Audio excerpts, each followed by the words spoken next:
Intensitas perang antara Rusia dan Ukraina dilaporkan terus meningkat setiap harinya.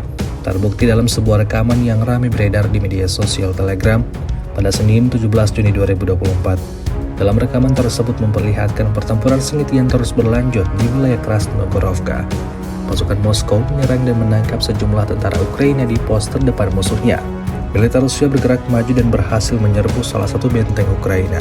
Sebagian dari tentara Ukraina yang berada di dalam lubang persembunyian memutuskan untuk tidak melawan dan memilih menyerah untuk menyelamatkan nyawa mereka, seperti yang terlihat dalam rekaman.